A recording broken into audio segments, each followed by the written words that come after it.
কোতবর অঞ্চলে প্রথম এই ক্যাম্প শুরু হচ্ছে, 2টো করে বুথ বা 3টে করে বুথ নিয়ে এই ক্যাম্পগুলো অনুষ্ঠিত হচ্ছে। দেখুন এই ক্যাম্পের অনেকগুলো দিক আছে। এই দিক হলো, দেখুন আগে বিগত দিনে আপনারা সবাই যারা এখানে বসেছেন, যারা বয়োজ্যেষ্ঠ আছে, তারা নিশ্চিত করে জানে বিগত দিনে আমরা কংগ্রেসের সরকার দেখেছি, তারপরে সিপিএম তথা বামপন্থীদের সরকার দেখেছি। তৎকালীন সময় দাঁড়িয়ে অফিস, রাইটার্স বিল্ডিং এখান থেকে কিন্তু সরকার পরিচালিত হতো। আর বর্তমান সময় দাঁড়িয়ে আমাদের সরকার কিন্তু একদম গ্রাসরুট লেভেলে পৌঁছে মানুষের জন্য কাজ করে। পশ্চিমবঙ্গের দেখা দেখি দেখবেন আমরা দুয়ারে সরকার দেখেছি, যে দুয়ারে সরকার গোটা ভারতবর্ষে কোথাও কোনো স্টেটে কিন্তু এই দুয়ারে সরকার ছিল না বা নেই। যে দুয়ারে সরকারে আমরা বিগত দিনে অনেক পরিবার, অনেক মানুষ তার প্রকল্পের সুবিধা, তার সুযোগ সবকিছু আমরা পেয়েছি দুয়ারে সরকার থেকে। আর এই পাড়া আমাদের সমাধানে এটা এখানে যারা আপনারা আছেন যে বুথ ভিত্তিক 10 লক্ষ টাকা যে এটা অ্যালটমেন্ট হয়েছে, এই টাকাটা ইমপ্লিমেন্ট যেমন করবে, অনুরূপ ভাবে এই ক্যাম্পের সঙ্গে সঙ্গে কিন্তু দুয়ারে সরকার এখানে চলবে। যারা এখানে মানুষজন আছে, যারা মমতা বন্দ্যোপাধ্যায়ের সামাজিক প্রকল্প থেকে এখনো বঞ্চিত আছে, কেউ হয়তো লক্ষ্মীর ভান্ডার থেকে বঞ্চিত আছে, কেউ হয়তো বার্ধক্য বিধবা ভাতা, যে কোনো এরই মমতা বন্দ্যোপাধ্যায়ের যে 93টা প্রকল্প আছে, সেই প্রকল্প থেকে কোনো মানুষ যদি বঞ্চিত হয় তাহলে কিন্তু এই ক্যাম্প থেকে সেই পরিষেবা নিতে পারবে। তো এখানেই আমাদের পাড়া, আমাদের সমাধানের একটা অত্যন্ত গুরুত্বপূর্ণ তাৎপর্যপূর্ণ দিক হলো, যে কাজ আমরা প্রতিনিয়ত করি, আমাদের যারা আমরা এমএলএরা আছি করি, আমাদের ব্লকের পক্ষ থেকে করে, জেলা পরিষদ করে, বা অন্যান্য ফান্ড থেকে আমরা সুন্দরবন ডেভেলপমেন্ট থেকে শুরু করে আমরা বিভিন্ন দপ্তর থেকে কাজ করি। কিন্তু এমন অনেক কাজ যেটা আমরা করতে চাই, অথচ হয়তো ফান্ডের জন্য আমরা করতে পারি না।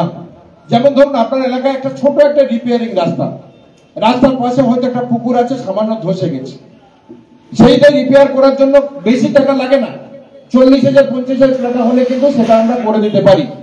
আবার অনুরূপ ভাবে ধরুন একটা রাস্তা, ইটের রাস্তা বা ঢালাই রাস্তা আছে, সেটা রিপেয়ার করতে হলে তো 50-1 লাখ টাকা লাগতে পারে। সেই কাজটা কিন্তু আমরা সরাসরি ফান্ড দিতে পারি না। এখানে মজা হলো সেই কাজ আমরা করতে পারি। আবার ছোট ছোট ড্রেন আছে, যেখান থেকে জল হয়তো যাতায়াতের প্রবলেম থাকে, সেই ড্রেনেজের ব্যবস্থা করা যেতে পারে।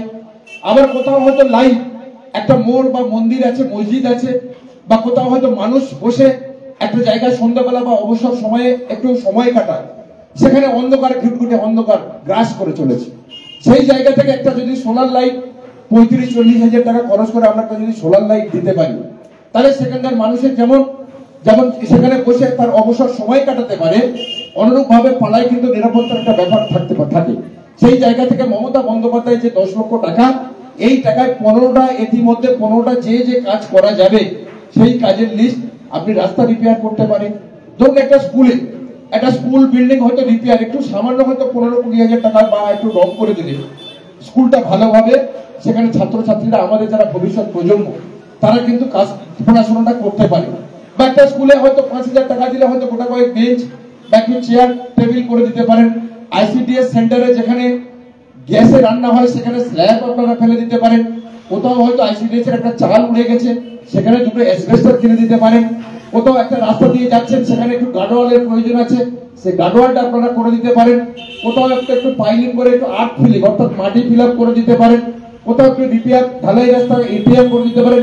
দুটো রাস্তা হয়তো জয়েন্টের জায়গায় সামান্য কিছু বাকি আছে, সেই রাস্তা আপনারা করতে পারেন।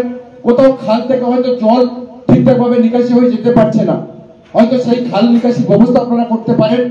আবার সোলার লাইট আপনারা করতে পারেন। একটা জিনিস আপনাদের মনে রাখতে হবে, এই টাকার দায়িত্ব আপনাদের উপর সরাসরি দেওয়া হয়েছে। আপনারা সবাই মিলে এই টাকা খরচ করার অধিকার আপনাদের।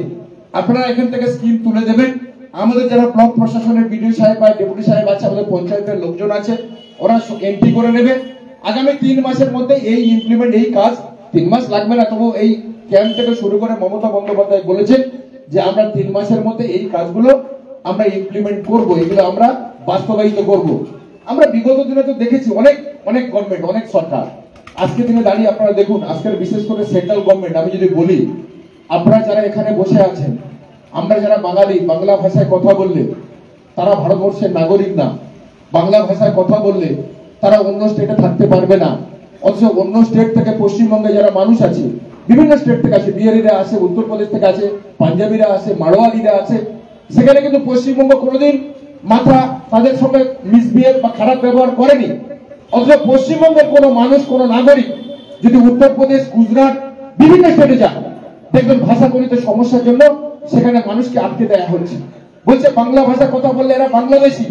কিন্তু একটা কথা আমাদের মাথায় রাখতে হবে, আমরা যারা বিশেষ করে ভারতীয় বা যারা বাঙালি আছি, আমরা আমাদের যে ভারতবর্ষের যে জাতীয় সঙ্গীত, সেই সঙ্গীত কিন্তু বাংলা ভাষা থেকে রবীন্দ্রনাথ ঠাকুর শুরু, তিনি কিন্তু এটা বলেছিলেন।